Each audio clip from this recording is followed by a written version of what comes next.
નમસ્કાર મિત્રો, ફરી એકવાર તમારું સ્વાગત છે અમારી આ યુટ્યુબ ચેનલમાં. તો મિત્રો, આજે આપણે વિડીયોમાં જે કંડક્ટર ભરતી છે તેનો મિત્રો મેરિટ બહાર પડી ગયું છે.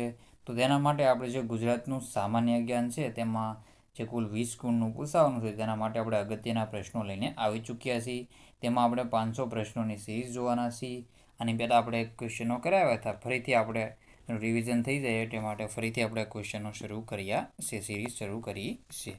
તો સાહિત્ય તમે પૂરેપૂરો વિડીયો જોજો. ચેનલમાં નવા હોય તો ચેનલને સબસ્ક્રાઈબ કરવાનું ભૂલતા નહીં. તો આપણે હવે સોલ્યુશન જોઈ રાખીએ મિત્રો, બધા ક્વેશ્ચનના સોલ્યુશન. તો પહેલો ક્વેશ્ચન છે, ગુજરાતમાં ડાયનોસોરના ઈંડા ક્યાંથી મળી આવ્યા છે? તો ગુજરાતમાં ડાયનોસોરના ઈંડા ક્યાંથી મળી આવ્યા છે? તો એમાં જવાબ આવશે આપણો રેયાલી ખાતેથી મળી આવેલા છે. જે મહીસાગર જિલ્લો છે, મહીસાગરનો બાલાસિનોર છે, એમાં રેયાલી ખાતેથી ડાયનોસોરના ઈંડા મળી આવેલા છે. અને ઇન્દ્રોડા પાર્ક ગાંધીનગર છે, ત્યાં આપણે એનું મ્યુઝિયમ પણ છે, તમને ખબર હશે. પછી બીજા નંબરનો ક્વેશ્ચન છે, ઇન્દ્રોડા પાર્ક ક્યાં આવેલું છે? તો ઇન્દ્રોડા પાર્ક છે ગાંધીનગરમાં આવેલું છે. આગળનો ક્વેશ્ચન જ આવી ગયો. ઇન્દ્રોડા પાર્ક છે ગાંધીનગરમાં આવેલું છે. અને ગાંધીનગર છે 1971માં જે હિતેન્દ્રભાઈ દેસાઈના સમયમાં ગુજરાતનું પાટનગર બન્યું હતું. ગાંધીનગર છે એ 30 સેક્ટરમાં ફેલાયેલું છે. કેટલા? 30 સેક્ટરમાં ફેલાયેલું છે. અને આપણે ગ્રીન સિટી તરીકે ઓળખીએ છીએ, ગિફ્ટ સિટી તરીકે ઓળખીએ છીએ ગાંધીનગર છે. પછી છે આગળનો ક્વેશ્ચન, ત્રીજા નંબરનો ક્વેશ્ચન, સીદી સૈયદની જાળી ક્યાં આવેલી છે? તો સાંસ્કૃતિક ભાષાનો પ્રશ્ન કહી શકાય, સ્થાપત્ય કલાનો કહી શકાય. તો સીદી સૈયદની જાળી છે એ ક્યાં આવેલી છે? તો અમદાવાદ ખાતે આવેલી છે. ક્યાં આવેલી છે? અમદાવાદમાં આવેલ છે. ચોથા નંબરનો ક્વેશ્ચન છે, સાપુતારા કઈ પર્વતમાળામાં આવેલું છે? તો સાપુતારા છે એ સહ્યાદ્રી પર્વતમાળામાં આવેલું છે. ગુજરાતમાં ઉત્તરમાં અરવલ્લી છે, એટલે અરવલ્લીમાં જેસોની ટેકરી સૌથી ઊંચા શિખર છે. પછી વિંધ્યાચલ આવે છે, વિંધ્યાચલ છે. પછી સાતપુડા છે અને પછી સહ્યાદ્રી આવી જાય છે. તો આવી રીતે આ ક્રમ રહેશે તમારો. પહેલાં આ આવશે, પછી આ આવશે, ઉત્તરથી દક્ષિણ તરફ આપણે કહી શકાય આમ. પછી આગળનો ક્વેશ્ચન છે, અંબાજી તીર્થ કઈ પર્વતમાળામાં આવેલું છે? તો અંબાજી તીર્થ છે બનાસકાંઠામાં આવેલું છે, એ અરવલ્લી પર્વતમાળામાં આવેલું છે. અરવલ્લી પર્વતમાળાની ભાગરૂપે વિજયની ટેકરીઓ છે, જેસોની ટેકરીઓ છે, એ બધું આવેલું છે. દાતાના આપણે જોઈએ તો દાતાના જે ડુંગરો છે એ બાજુ વિસ્તારમાં, જ્યાંથી તાંબુન વગેરે બધું મળી આવે છે. પછી છે મહાદેવભાઈ દેસાઈનું જીવન ચરિત્ર અગ્નિકુંડમાં ઉગેલું ગુલાબ, એ છે લેખક કોણ છે? તો નારાયણભાઈ દેસાઈ. પછી આગળનો ક્વેશ્ચન છે, 7મા નંબરનો ક્વેશ્ચન, ગુજરાતમાં 1000 બારીવાળો મહેલ ક્યાં આવેલો છે? તો ગુજરાતમાં 1000 બારીવાળો મહેલ છે રાજપીપળા ખાતે આવેલો છે. ક્યાં આવેલો છે? રાજપીપળા ખાતે આવેલો છે. પછી વિજય વિલાસ પેલેસ છે એ માંડવી ખાતે કચ્છમાં આવેલો છે. પછી આપણે જોઈએ તો વિજય વિલાસ પેલેસ ને પછી સૌથી મોટો પેલેસ છે લક્ષ્મી વિલાસ પેલેસ છે વડોદરામાં. નજરબાગ છે એ વડોદરામાં આવેલો છે. નીલમબાગ પેલેસ ભાવનગરમાં આવેલો છે. કુસુમ વિલાસ પેલેસ છોટાઉદેપુર ખાતે આવેલો છે. પ્રેમ ભવન પણ છોટાઉદેપુર ખાતે આવેલું છે. ગુજરાતનું સૌથી મોટું બંદર કયું છે? તો કંડલા બંદર છે. પછી સરદાર સરોવર બંધનું શિલારોપણ કોણે કરાવ્યું હતું? તો સરદાર સરોવર બંધનું શિલારોપણ છે પંડિત જવાહરલાલ નહેરુ દ્વારા 1961માં 5 એપ્રિલ 1961ના રોજ કરવામાં આવ્યું હતું. 10મા નંબરનો ક્વેશ્ચન છે, ગુજરાતના કયા કવિને રાષ્ટ્રીય શાયરનું બિરુદ મળ્યું છે? તો ઝવેરચંદ મેઘાણીને રાષ્ટ્રીય શાયરનું બિરુદ મળેલું છે. એનો જન્મ ક્યાં થયો? તો જન્મ બોટાદમાંથી. આપણે જોઈએ તો જન્મ ચોટીલામાં, કર્મભૂમિ બોટાદ છે, એ પણ યાદ રાખવાનું રહેશે. બારડોલી સત્યાગ્રહ કઈ સાલમાં થયો હતો? તો બારડોલી સત્યાગ્રહ 1928માં થયો હતો. સરદાર વલ્લભભાઈ પટેલ એના આગેવાની લીધી હતી અને એના બિરુદ પણ આ સત્યાગ્રહ દરમિયાન મળ્યું હતું. એ પણ તમારે યાદ રાખવાનું રહેશે. 12મા નંબરનો ક્વેશ્ચન છે, ગાંધીજીને બાપુનું બિરુદ કયા સત્યાગ્રહમાં મળ્યું હતું? તો ગાંધીજીને બાપુનું બિરુદ છે ચંપારણ સત્યાગ્રહમાં મળ્યું હતું. વડોદરા રાજ્યમાં કયા મરાઠા રાજવીનું શાસન હતું? તો ગાયકવાડ. મરાઠા છે ગાયકવાડનું રાજ્ય આપણે જોઈએ તો રાજવીઓ હતા. સયાજીરાવ ગાયકવાડ ફેમસ ગાયકવાડી રાજા હતા, એ તમને યાદ હશે. 14મા નંબરનો ક્વેશ્ચન છે, સિદ્ધપુરનું પ્રાચીન નામ શું હતું? શ્રી સ્થળ હતું. પછી ખંભાતનું સ્તંભ તીર્થ હતું. પછી આપણે ભૃગુ કચ્છ છે એ ભરૂચને ભૃગુ કચ્છ કહેતા. એશિયામાં સૌપ્રથમ ફરતી રેસ્ટોરન્ટ ક્યાં બનેલી છે? તો સુરતમાં. માધાપર ડેરી ક્યાં આવેલી છે?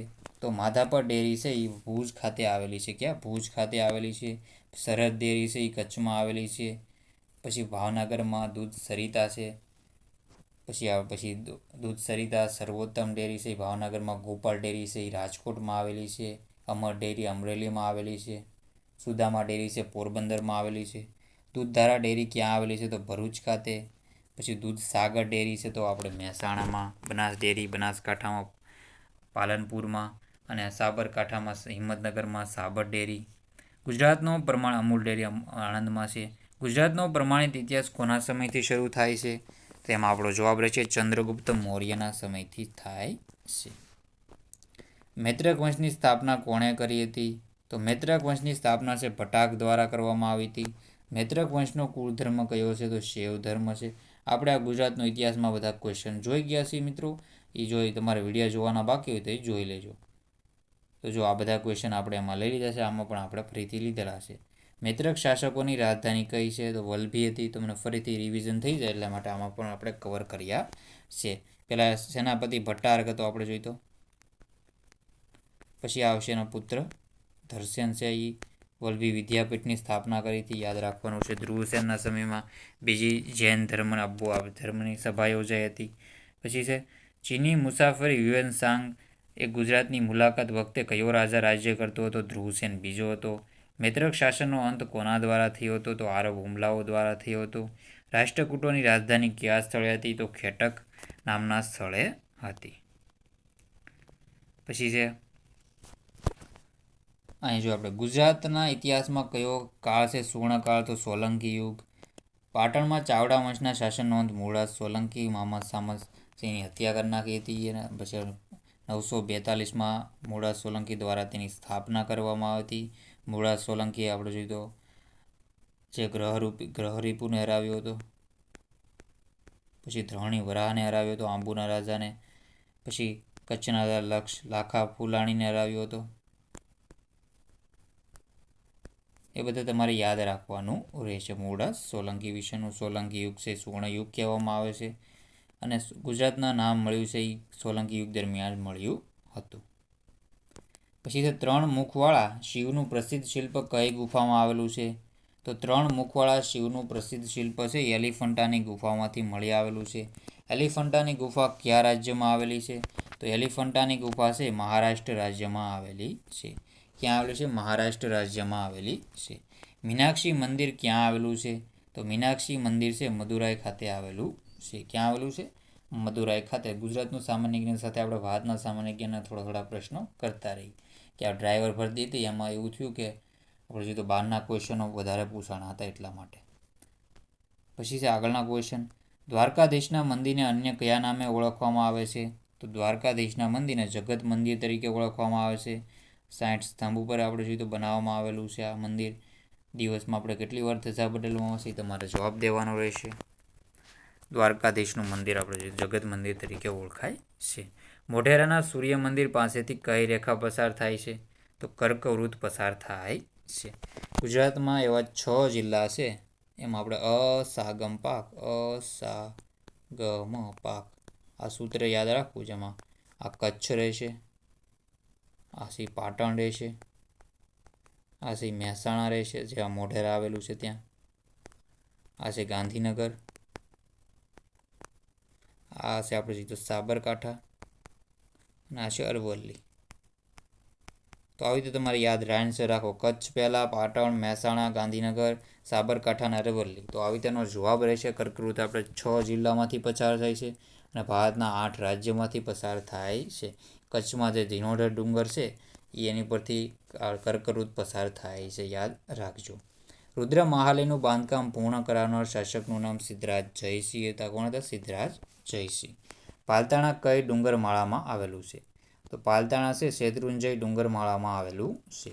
શેત્રુંજય જૈનોના પહેલા તીર્થંકર તરીકે કોનું સ્થાન અપાયું છે? તો ઋષભદેવ આદિનાથ. ઋષભદેવનો આખલો છે, આખલો એટલે કે ઋષભ, આખલો ઋષભ એનું આપણે જોઈએ તો ચિહ્ન કહી શકાય. પછી 24માં તીર્થંકર કોણ હતા? મહાવીર સ્વામી હતા. એ પણ તમારે યાદ રાખવાનું રહેશે. 23માં પાર્શ્વનાથ, નેમિનાથ 22માં, અરિષ્ટ નેમિ 22માં અને 21માં નમેનાથ. એ યાદ રાખજો. ધર્મનાથ છે 15માં, મલ્લીનાથ છે 19માં, યાદ રાખજો. તાનારીરી મહોત્સવ ક્યાં યોજવાય છે? તો તાનારી મહોત્સવ વડનગર ખાતે ઉજવવામાં આવે છે. પછી છે મીરાદાતાનો મેળો ક્યાં ભરાય છે? તો મીરાદાતાનો મેળો છે ઉનાવા મહેસાણા ખાતે ભરાય છે. વોઠાનો મેળો છે ક્યાં ભરાય છે? વોઠાનો મેળો ધોળકા અમદાવાદમાં ભરાય છે. પછી તરણેતરનો મેળો છે એ થાનગઢ તરણેતરમાં ખાતે સુરેન્દ્રનગરમાં ભરાય છે. પછી છે ભારતનો કયો વેદ સંગીત કલાને લગતો વેદ ગણાય છે? તો સામવેદ. કેટલા વેદ છે? કુલ 4 વેદ છે. ઋગ્વેદ, સામવેદ, અજુર્વેદ અને અથર્વવેદ. અથર્વવેદમાં બધા કર્મકાંડો, ક્રિયાકાંડોનો બધું ઉલ્લેખ કરવામાં છે. સામવેદને આપણે જોઈએ તો વેદનો સંગીત કલાનો આપણે જોઈએ તો ગણાય છે મુખ્ય.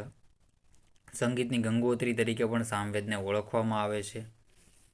પછી અજુર્વેદ છે એના 2 છે, કૃષ્ણ અને શુક્લ. 2 અજુર્વેદ તો આપણે જોઈએ તો 2 ભાગમાં વિભાજિત કરી શકાય. ઋગ્વેદ તો આપણો સૌથી પ્રાચીન વેદ છે તે. 10 મંડળો, 1028 સૂક્તો આવેલા છે એમાં. સંગીતના મુખ્યત્વે કેટલા રાગ છે? તો સંગીતના મુખ્યત્વે 5 રાગ છે: શ્રી, દીપક, હિંડોળ, મેઘ અને ભૈરવી. સંગીત પારિજાત ગ્રંથના લેખક કોણ હતા? તો પંડિત અહોબલ છે એ સંગીત પારિજાતના લેખક હતા. ગુજરાતમાં સૌથી વધુ જાતિ પ્રમાણ ધરાવતો જિલ્લો કયો છે? તેમાં આપણો જવાબ આવશે તાપી 1007. ભારતમાં કેરળ રહેશે. સૌથી ઓછું જાતિ પ્રમાણ ધરાવતો જિલ્લો સુરત રહેશે. લાખ માટેનું સંશોધન કેન્દ્ર કયા સ્થળે આવેલું છે? તો પીપળેશ ખાતે આવેલું છે. કઠોળ સંશોધન કેન્દ્ર કયા સ્થળે આવેલું છે? તો કઠોળ સંશોધન કેન્દ્ર દાંતીવાડા ખાતે આવેલું છે. બીડી સંશોધન કેન્દ્ર તો આણંદ ખાતે આવેલું છે. કમલેશ્વર ડેમ કઈ નદી પર સ્થિત છે? તો હિરણ નદી પર સ્થિત છે. ક્યાં? ગીર સોમનાથ જિલ્લામાં કમલેશ્વર ડેમ આવેલો છે. જુનાગઢમાં આપણે કહી શકાય એ બાજુ. દિવાસળી બનાવવા માટે કયું વૃક્ષ લાકડું વપરાય છે? કયા વૃક્ષનું લાકડું? તો શિમળાના વૃક્ષનું લાકડું વપરાય છે. વાંસમાંથી ટોપલાને વગેરે બનાવવામાં આવે છે. ખેરના વૃક્ષમાંથી કાથો મળે છે. ચીડના વૃક્ષમાંથી ટર્પેન્ટાઇન મળે છે. બાવળમાંથી આપણે કોલસો મેળવવામાં આવે છે. પછી તે પડિયા અને પતરાળા બનાવવા માટે કયા વૃક્ષના પાન? તો ખાખરાના પાન વપરાય છે. અને પછી છે 49મા નંબરનો ક્વેશ્ચન. ઈસવીસન 1964માં કયા જિલ્લાની રચના કરવામાં આવી હતી? તો ગાંધીનગર 18મો જિલ્લો છે બન્યો હતો અને બળવંતરાય મહેતાના સમયમાં બનાવવામાં આવ્યો હતો. મહેસાણા અને અમદાવાદમાંથી. ઈસવીસન 1966માં કયા જિલ્લાની રચના કરવામાં આવી હતી? વલસાડ જિલ્લાની રચના. 19મો જિલ્લો બન્યો હતો 1966માં અને હિતેન્દ્રભાઈ દેસાઈના સમયમાં સુરતમાંથી આને બનાવવામાં આવ્યો હતો. તો આવી રીતે તમારે કરી લેવાનું રહેશે સાહિત્ય ક્વેશ્ચનના આન્સર. પછી છે ગુજરાતમાં સૌથી વધુ શહેર ધરાવતો જિલ્લો છે એ વલસાડ રહેશે. આગળના થોડાક આપણે રિવિઝન. ભારતના શાસ્ત્રીય નૃત્યો. તો ભારતના શાસ્ત્રીય નૃત્યોમાં ભરતનાટ્યમ તમિલનાડુ, કથકલી કેરળમાં, મોહિનીઅટ્ટમ છે એ કેરળમાં, ઓડિસી છે ઓડિશામાં, કુચીપુડી આંધ્રપ્રદેશમાં, મણિપુરી મણિપુરનું છે અને કથક ઉત્તર ભારતનું, ક્ષત્રિયા છે અસમનું છે અને લેટેસ્ટ છે ક્ષત્રિયા રહેશે. તો આવી રીતે તમારે સાહિત્ય રિવિઝન કરી લેવાનું રહેશે મિત્રો. ચેનલમાં નવા હોય તો આપણી ચેનલને સબસ્ક્રાઈબ કરી દેજો. તો મિત્રો વિડીયોને એન્ડ કરીએ છીએ. જય હિન્દ, જય ભારત.